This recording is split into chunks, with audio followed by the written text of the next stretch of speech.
Hey guys, welcome back to the channel. And today I wanted to get into a topic that I actually wanted to dive into for a long time, but I didn't. And I actually saw a video not that long ago describing about different types of personality traits and things of that sort, and kind of breaking down people's level of their mental hierarchy and the way they think, similar to the, I believe it's called the Maslow's period pyramid and whatnot, and things of that sort. And I wanted to kind of break down something that I always used to think about and contemplate on and have discussions with people, and kind of really break this down into like a formula that has almost like a grid, not a grid, but percentages, like a pie chart, and this and that, and different factors going on in regards to um, people's way of thinking in terms of what designs their personality, what designs their personality type, and from that point on, to kind of really making them fall in place in line into where they fall in like a social hierarchy. And this kind of touches a little bit back with what I said in the very beginning of the channel when we talked about like personal growth and social growth and things of that sort, and people kind of fixing their alignment in terms of you know um, if you're in a space where you're not considered very high on the social market, or the social dynamic or whatever the case is, that you're able to kind of quote unquote almost like fix your stars, if you want to call it that. So this is just kind of really a breakdown on that, and I may do more videos later on down the line trying to break this down further, because I know there's so many ways that this could be broken down, but this is kind of like a rough draft. So bear with me with that. And I hope that this ends up being something that is helpful for you guys. So, first, what I've kind of really done was break down like a little chart, and there's two of them. There's the old school way before really social media, and then the new school way after social media, and a kind of generalized weight based on my studies. And I have studied psychology and stuff in the past, and in addition to that too, I just study people. I like studying all that kind of stuff, which is why this topic in this channel exists. And why I want to get into this topic right now. So the percentages that I come up with is really from what I've seen in my studies to be what I perceive to be the accurate in terms of the weight of these things, in terms of their influence. And, some people might say differently, but that's kind of where I landed on with my studies and this. And I've been kind of studying this for at least the better part of probably 30 years. So taking a look at the old chart to start, and I'm going to define how these things work, like in terms of what that percentage makes up, what is it, its basis, and what it means in terms of each grouping. We're going to now first start with the top, which is um, the old school one. That's why I put old here versus new. Before social media, so 60% of what designed your personality was school. Why? Because school is a social experiment, regardless, even though the point of it is for you to, learn your studies and whatnot. It is by default a social experiment of you mashed up with hundreds of other people fighting for a pecking order. So it's the equivalent of you taking, you know, um, the animal kingdom. You take like a species in animal kingdom, like we'll say lions, and you group them all in the same area. They're going to fight each other. They're going to fight until eventually somebody is, at the bottom and someone's at the top, and you have established a pecking order. The same thing works in terms of any kind of social environment, especially that you're a social environment, that you're there for a long period of time, that you have time to establish yourself. So essentially, that is what school is throughout the entire 12 years plus of school. That is what is going on there. Um, home home comes into place too as 30%, and home essentially is giving you like that kind of like backbone of who you are and whatnot. But it's not a greater weight than school, because school is your peers. School is that environment is for that. It is a social test, where home, you're not being tested, you're being taught. School is a social test, meaning that you have to quote unquote fight to survive for your position. And I don't mean that literally, but in terms of physical fighting, but in terms of social fighting, yes, you're literally socially fighting for your position, and you're fighting to establish who you are. And then you had media back in the days as your only primary source of, a media outlet. And that only accounted for 10%, but it was a very strong 10%. And I'm going to break down what each one of these things mean in terms of how they affect your personality. And I'm going to start with home. So home, and I'll show you these notes that I wrote down after the fact, and you'll be able to pause and then kind of read through them yourself. But essentially, home is your core compass. It's your morals, your family values. It it is really like, so it pretty much is like your outer shell for your decision making. What you get from home. So like I said, your core compass. It the way it really breaks down is it's it's like an overlay of what your core personality is going to be. And though you would think that the home aspect is the most intense, it really is not. And that's why I give it a 30% in its weight, because it really is like, okay, I'll give you an example of this in a second. But essentially, depending on your archetype, we're going to go into what I define as primary archetypes. Um, and they all have different weights to them, but we'll get into that later. But your core compass that you get from home, we'll call it the core compass, is, like I said, consisting of your morals, your family values, X, Y, and Z, whatever. Depending on other primary archetypes that you're interacting with. In primary, just to give you an example of it, so that way, as I talk about it before I get to primary archetypes, you'll understand what I'm saying. Would be things like, okay, like the person who was like maybe the jock in school, the nerd, the pretty mean girl, or whatever, the nerdy girl, whatever the case is. We'll get more into that later in terms of the archetypes. But this core compass of your values, it doesn't mean that much, because it's also based on another archetype you're dealing with. If you're dealing with an archetype that has, and I break the archetypes down into a normal value, a low value, and a high value in terms of how they're seen and how they're accepted, a person's core values will not allow them to necessarily be morally nice all the time to someone who's not on their primary archetype level. It might be someone who's equal to theirs or above theirs, but below theirs, sometimes you will not be so, mindful of others if they're not at the level. And I'm not saying that applies to all aspects, but I say that to say those core values don't have a lot of weight to them comparative to the school aspect. And now we'll go into the school aspect. The school aspect is where you get your primary archetype. The school aspect carries the most weight, because the dynamic of who you are comes from the school. The home and your core values are just like a nice glazed over shell that goes over your core values. It's almost like your clothes. And it really, it could change things and the way you do things, but it's not the focus. So I'll give you an example of that. Um, we'll say there's a person, and is a man, and he's very popular. He's very cool. He's nonchalant. He doesn't really care about much. He's the player type. He's having a good time, whatever the case is. Two guys who are in two different schools, and they have that same placement, because they're affected by the exact same things. They both are the same person in school. They're both the same. Like, you literally can carbon copy both of them onto each other, because they're the exact same thing in school. The only difference is at home, one of them came from a household where both parents are together and was taught, hey, listen, like, family values, you have to do this, you have to do that, X, Y, and Z. If you have something that you get involved with, you have to stick through it. You have to make it work. You have to figure out a problem. You have to solve it.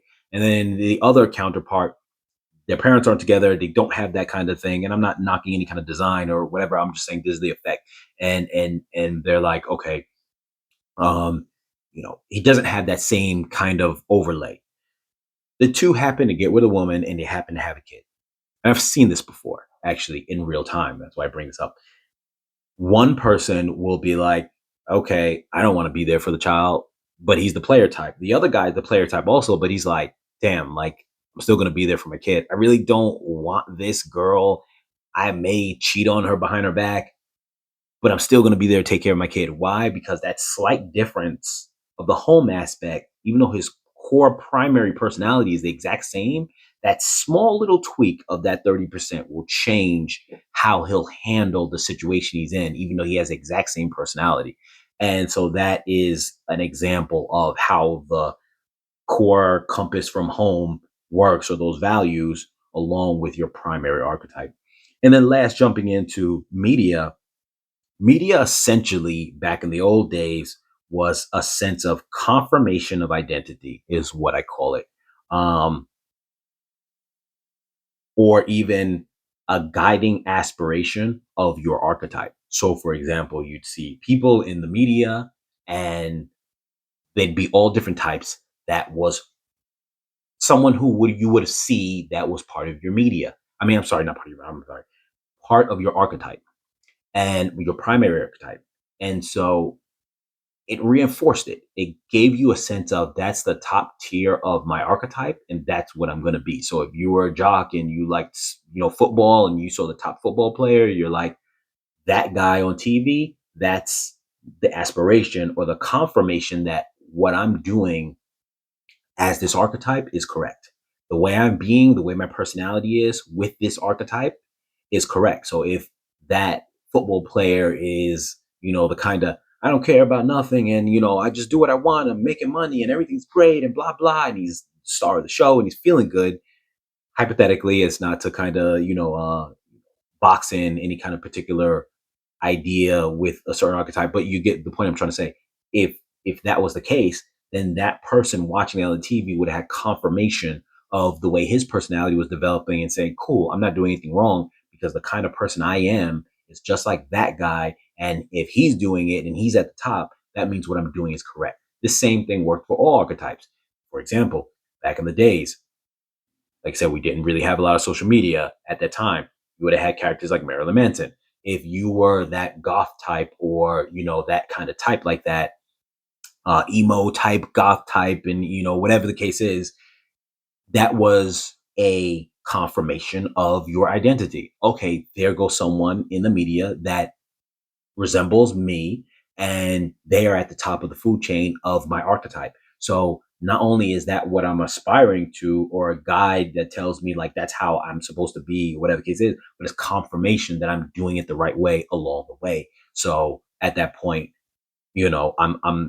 I'm solidified in what I'm doing. I'm okay with what I'm doing because I have that confirmation. So it's not a large percent, it's only 10%. And the reason why is because if you don't have an archetype already of your personality, that 10% is not going to change you. You're not going to be one type of personality, the bookworm person, and all of a sudden you see Marilyn Manson on TV, you go, I'm going to be that guy. It's not going to work like that. It's not enough percentage to change you, but it's enough to confirm what you already are. So in that aspect, it doesn't have a lot of weight, but the weight that it has is very strong and significant when you're already on that path. So if that makes sense.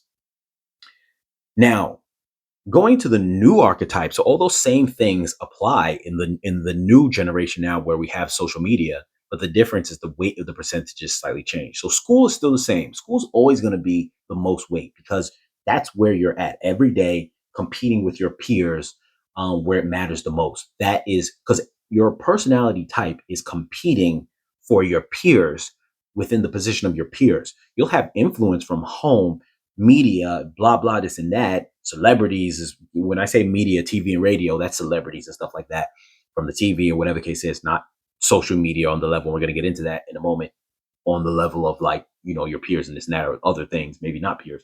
But my point is that school is the heaviest weight because of all those other factors, home life, media, whatever. You're not competing for them. They influence your personality, but you're not competing in a rat race with any of them, because your home is adults, maybe siblings, whatever the case is, but media is celebrities and other people you'll never see. Your school is the people you're going to be around. And even after that, and you're no longer around those people, the same people you'll encounter when you get out of school and you're like 18 or 21, you're whether you went to college or not, whatever the case is, and when you get out there in the real world, you're encountering those same people from school, but just from a different school. And every school is the same.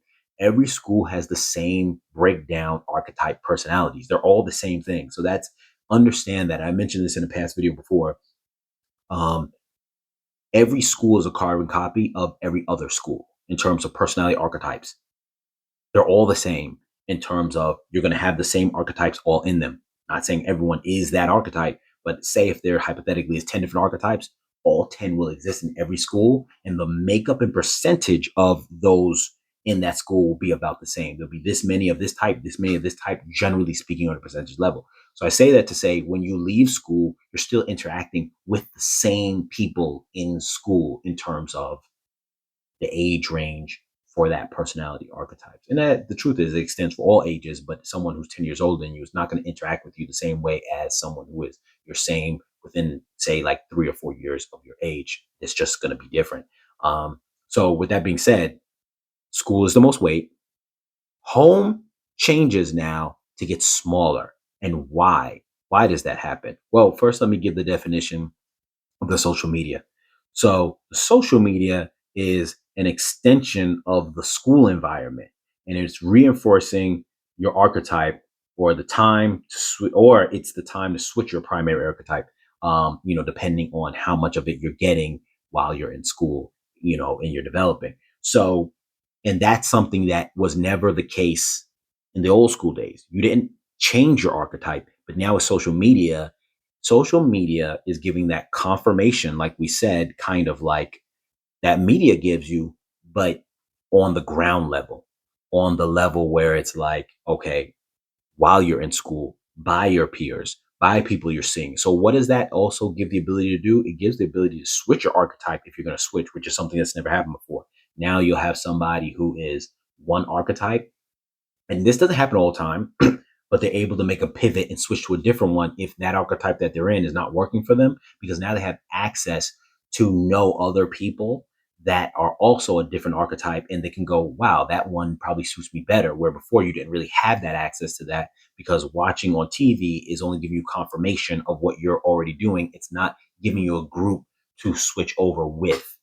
But the main aspect that social media does, the switching over is a secondary aspect. The main aspect of what it does is an extension of the school environment and an extension of reinforcing the archetype you are. So it's doing what media generally would be doing already. Same thing as media would already be doing, but the only difference is now, because it's a direct extension of school, because usually the people that you have social media contact with is in school, but you also have a large percentage of it from YouTube and other places, TikTok and all these other things where you're watching videos of other people around the world. But even those other people around the world, they're not celebrities. They're regular people just like you in high school doing the stuff. So you view them as your peers because age wise they are. And so this is an extension of school to a degree. And so for that reason, it's an extension of your primary archetype being influenced on you. So it's that reconfirmation,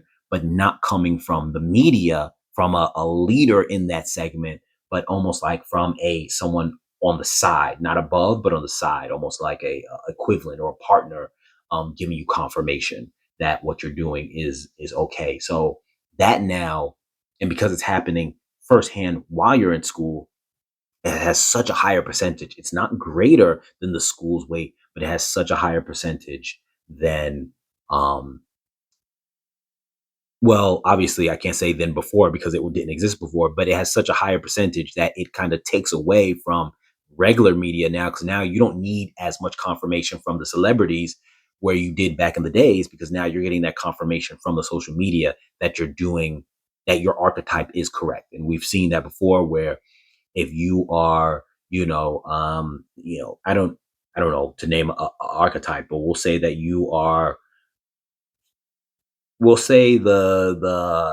popular cheerleader type or whatever the case is. Um, or like, one of those girls like from Mean Girls or from Heathers back in the day, whatever movie reference you want to make. And you're watching these videos where, women are like, yeah, like, men suck. I use them for this, I use them for that, blah, blah, this and that. And yet, whatever the case is, you're getting that reconfirmation by other people doing the same thing at that very moment. So now you don't need to get it from some celebrity who is going to say something similar, because nowadays they won't even say that kind of stuff.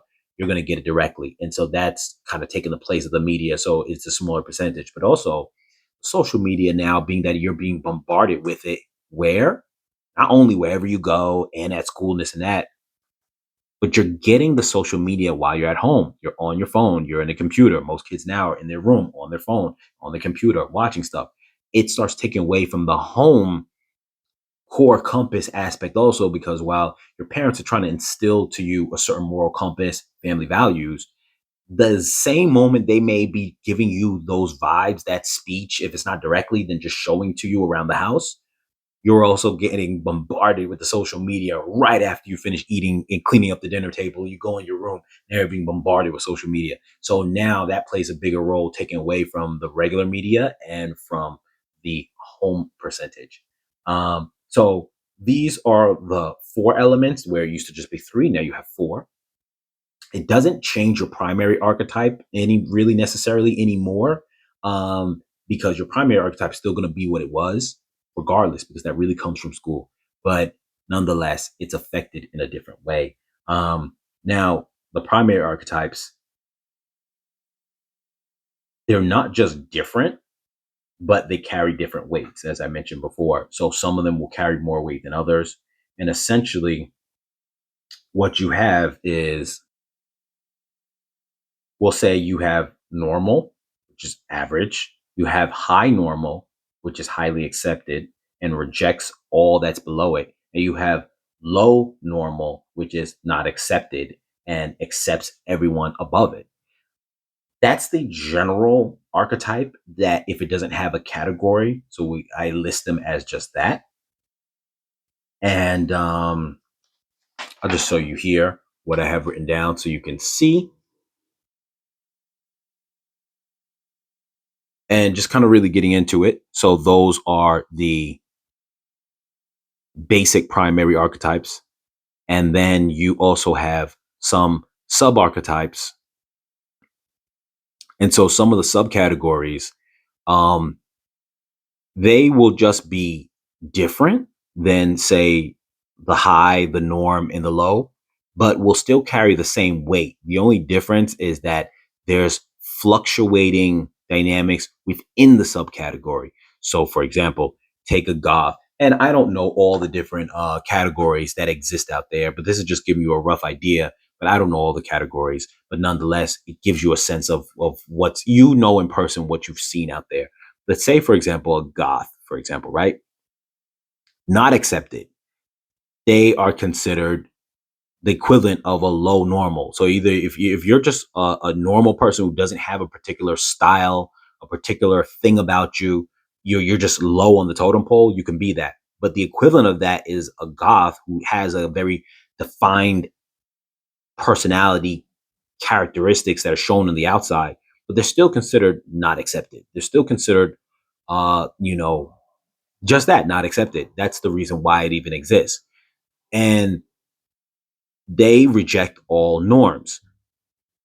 The idea here is the concept of, and the reason why I put the things that they accept and reject on the side is because that affects their placement in the whole hierarchy. But generally considered, this would be a personality type, a primary archetype of a personality that will not be considered high in society.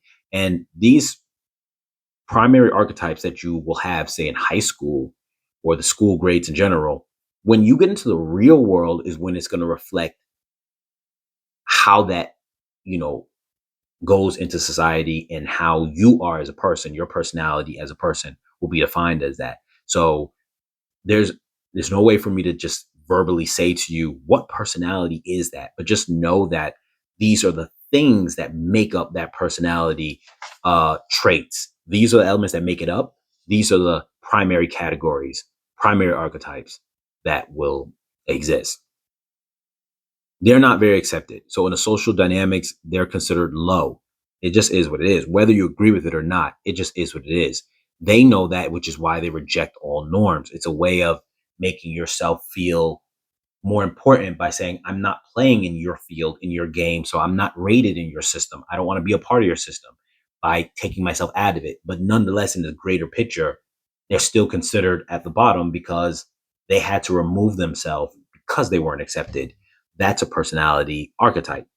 Punk grunge, and I don't know if they're considered separate or not, but has average weight. I mean, is considered average, equal to just a regular norm who doesn't really have a dynamic personality, visual to them, if you want to say, for lack of a better word. Because these are the same as these. It's just a matter of, if you don't have some overly over the top um, visual aspect to it, social wise, weight wise, it will still fall into one of these categories. You just have a different dynamic to it. I hope that's understood, um, in the way that I'm saying it, because I know I'm a little all over the place with the way I'm saying it. But anyway, punk or grunge has average weight. I say that because it has more weight in that general early school setting than just somebody who is not accepted. There is a level of acceptance, and they reject all the high norms. They will be accepting generally of someone who is equal value, which is norm or average, and the low norms. They'll be accepting of that. Um, but that's still a personality, primary personality archetype, one of those types, a thug or a gangster type, regardless of background. It doesn't matter what your background is, they exist for all backgrounds. It has average weight, and it's neutral. They don't hate on the person who is higher than them or average or below them. In terms of, and I don't mean that when I say in terms of things like, people like bullying or this and that, that has nothing to do with when I say accept or reject. It means, are you accepting of that way, that level, that social, like style, or that social class level, for lack of a better word? That's what it is. Are you accepting of it, or you're rejecting of it? Most of this grouping here just really doesn't care. Particularly the nerdy type, not accepted. They reject nobody. There's no one who they will reject, that personality type. So if someone is that archetype, they will be probably friendly to almost everybody, and willing to be friendly or accepting to almost everybody and anybody. Um, that would just go hand in hand with that personality type, because they are not accepted on the same bottom level as a low norm. Um, the only difference is, like I said, the whole subcategory thing is that a nerd might actually be smart and they're not accepted. Well, just a low norm is just not accepted, period. Like, they don't have any defining factors that bring them into a category, a specialized subcategory. They just are not accepted. And the jock is high accepted. And you could put in the same category too, the quote unquote attractive girl, the cheerleader type, whatever the case is. They're highly accepted, and they reject all that's below them. So unless you're also a high norm, so a high norm would be someone who's very popular. Maybe they're not a sports player or anything like that. They're just cool. They're just popular. They're just attractive. They're just whatever. They will not be rejected by jocks because they have the same weight level, or the cheerleaders. They have the same weight level in terms of their social dynamic. They simply, though they're on the same level, they're just different. They're different, but they're on that same social dynamic level. So all the things that you just looked at there are like the primary archetypes, and primary archetypes, well, there could be so many more out there, but this is just giving you a sense, an idea of it, because growing up, that kind of was your general kind of basis. And if you didn't fall into one of those subcategories, you could just simply go into just either a level of norm, like high norm, regular norm, or low norm. And those are the social categories that really make up, this is the dynamic that makes up how you get one of those archetypes, and how it thrives, how it gets enforced. So, like I said before, school is going to create the archetype. Looking at the new one now, because that's what we're in now, media and social media is going to enforce it, and kind of really confirm it. And home is just going to give you some base values, which are not as strong anymore these days as they used to be, which is why a lot of things in terms of the way people approach getting a job, the way they approach, the dating world, the way they approach anything, friendship, is a lot more weaker than it used to be, because the home aspect has a lower percentage. But nonetheless, it's still, your archetype is what you are. And that's the personality type you're going to have, whatever you would call that or label it.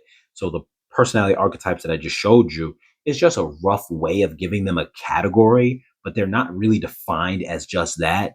So take it with a grain of salt in that aspect in terms of the name of it or a category, if you want to say.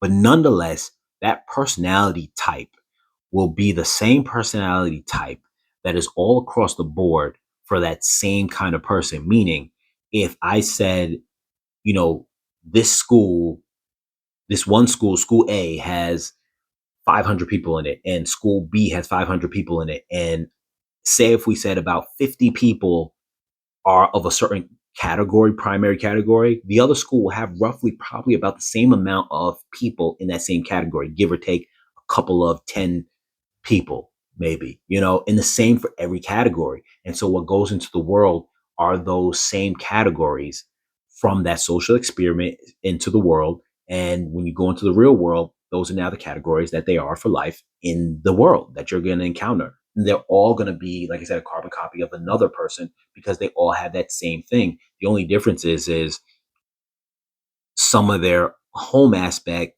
might be slightly different than someone else who is that same archetype, but nonetheless, they're for the most part that same archetype. So I hope that this video kind of helped you guys, informed you guys a little bit on that. Put down below in the comments if you want to see more stuff like this, because I really love diving into personality stuff and whatnot. A lot of people sometimes get bothered or offended by the idea that everybody is essentially the same as somebody else, and that once you get good at understanding that, you can read and know how a person is going to operate. You could actually get to the point of, I've actually got to the point of, and some people get mad at this, predicting people's future and what's going to happen with them, every decision they're going to make, whether it's the dating world, whether it's their choices in terms of finances or anything like that. It's easy to predict because whatever archetype that you are, someone has bumped into you already. And if they know how to link the archetypes, they know how to say, that is what you are, you'll be that. And a lot of people sometimes get bothered with that, but I think it's a positive because it allows you to understand some of your weaknesses and allows you to understand how to say, wait a minute, let me take a step back. If I keep following these same patterns and moves, it's going to cause a problem. I'm never going to get off of this certain track. So let me now pivot and do something different. It's the only way people get different results, is realizing if you do exist in a certain type of archetype, you do have a certain type of personality, and it does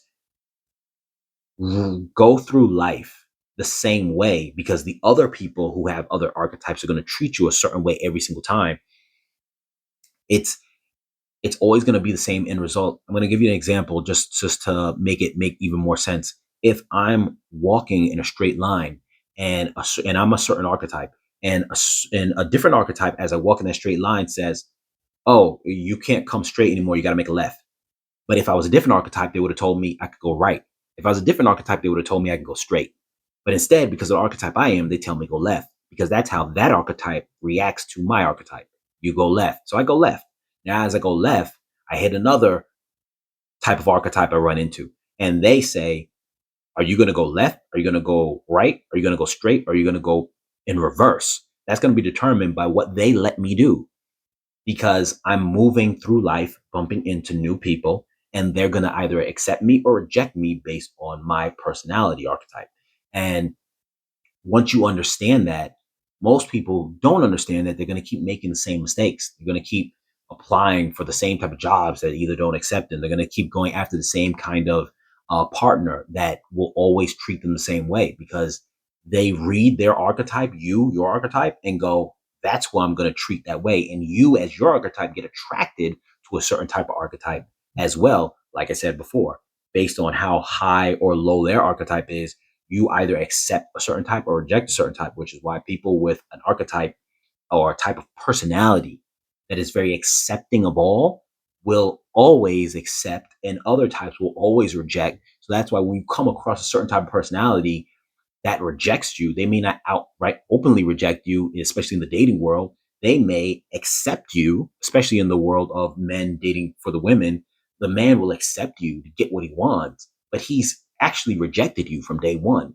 You don't realize that because you can't get off the path of realizing that your future is already predetermined, because your personality type will always yield and attract a certain other type of personality type based on the way you move. And that will never change until you realize that that's what's going on. And it's only when you realize that you're able to now make changes and actually pivot and make your life better. And those are usually the people in the world who are able to really kind of become leaders in the world. Not just the people who are on the top, because the people who are socially accepted on the top have a lot of flaws also that they mess up. And when they mess up, a lot comes crashing down because now they weren't trained or prepared to handle the things that are negative. Sometimes you'll have certain, and I know we've all seen this before, someone who is very socially accepted and high in terms of the social market for their personality type. And what do? They surround themselves by people who are not socially accepted, but make up for things that they don't. So if this is, we'll say, as a man, he's a charismatic man. He's very, life of the party. He's all this stuff, whatever the case is. Women like him very much. Like he's all that good stuff. But maybe he's not the type who's very savvy when it comes to thinking outside the box. Maybe his money's not all that great. You'll see at an early age, some guys like that, this is when they start thinking outside of the box, will befriend and genuinely be friends with. I'm not talking fake it. They're genuinely friends with and love gravitating towards people who are socially not accepted because those people fill in what they are missing and they know that. So those guys will help them get a better job down the line, help them with things they don't know of. And that makes them a more well-rounded person. So as they get older, when they finally get into that age of like, say, 35 years old, they're looking like a champion. Why? Because all the flaws they had in their personality, they made up for by surrounding themselves with the other guys who were less socially accepted, but were better at certain things than that highly accepted social person was. If you've ever seen that before, and I've seen that many a times. So I just give that as an example. Post down below in the comments also any kind of things that you've ever seen where you could say, yes, I've seen that kind of dynamic before. I've seen that kind of exchange, or I've seen these kind of things, and put your input into the comments down below, because I'd love for start a discussion with that and have people kind of getting their brains going, because I really think that you'll start noticing these things if it's all discussed. And like I said, once again, as always, like, share, comment, subscribe, and I'll catch you guys in the next video.